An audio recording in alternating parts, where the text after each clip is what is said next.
Hello everyone, அஸ்ஸலாமு அலைக்கும். இன்றைக்கி ஒரு சூப்பரான ஓரியோ பிஸ்கெட் வச்சு கேக் தான் ரெடி பண்ண போகிறோம். வாங்க பார்க்கலாம். அதுக்கு ஃபஸ்ட்டு வந்து பிஸ்கெட்டும் க்ரீமும் தனித்தனியாக செப்பரேட் பண்ணி வச்சுக்கலாம். இந்த தேவையான இன்க்ரீடியன்ட்லாம் நான் டிஸ்கிரிப்ஷனில் கொடுக்குறேன், பார்த்துக்கோங்க. ஃபஸ்ட்டு பிஸ்கெட்டை வந்து மிக்ஸி ஜாரில் ஆட் பண்ணி கொஞ்சம் கொஞ்சமாக பால் ஊற்றி நல்லா அரைச்சி வச்சுக்கோங்க. நெக்ஸ்ட்டு வந்து இதில் வந்து கொஞ்சமாக பேக்கிங் பவுடர் இல்லைன்னா ஈனோ பேக்கெட் ஒரு சேஷே வந்து யூஸ் பண்ணிக்கலாம். என்கிட்ட பேக்கிங் பவுடர் தான் இருக்குது, அதை நல்லா ஆட் பண்ணி அதை மிக்ஸ் பண்ணிக்கோங்க. கொஞ்சமாக ஃப்ளேவருக்காக வெண்ணிலா எசன்ஸ் ஆட் பண்ணியிருக்கேன். இதெல்லாம் ரெடி பண்ணதுக்கப்புறமா ஒரு சின்ன பாத்திரத்தில் அதில் தேவையான அளவு கொஞ்சமாக நெய்யும் கொஞ்சமாக மைதா மாவும் டஸ்ட் பண்ணிவிட்டு ஃபுல்லாக அதை வந்து ஸ்ப்ரெட் பண்ணிக்கோங்க. இப்போ நம்ம ரெடி பண்ணி பேட்டரை வந்து இதில் ஊற்றிக்கலாம்.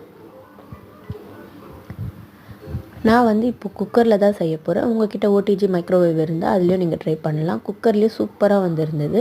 இப்போ வந்து நல்லா ஒரு 2 தடவை தட்டி விட்டுக்கோங்க.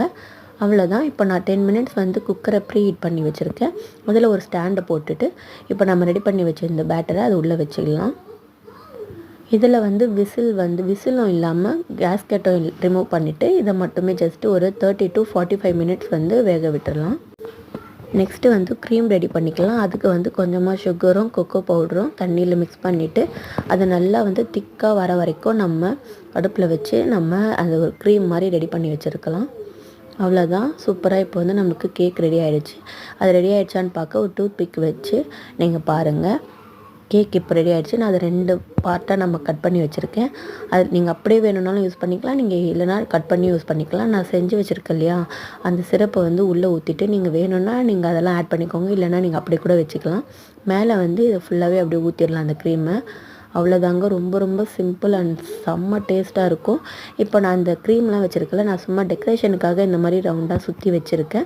அதுக்கு மேலே வந்து 1 ரூபி சாக்லேட் இருக்கு இல்லையா, ஹார்ட் ஷேப்பு, அதை நான் வந்து டெக்கரேட் பண்ணி வச்சுருக்கேன். அவ்வளோதான். ரொம்ப ரொம்ப சிம்பிள் சூப்பர் டேஸ்டியான ஒரு பிஸ்கெட் கேக் வந்து ரெடி ஆகிடுச்சு. நீங்களும் கண்டிப்பாக ட்ரை பண்ணி பாருங்கள். எப்படி இருந்ததுன்னு கமெண்ட்டில் சொல்லுங்கள்.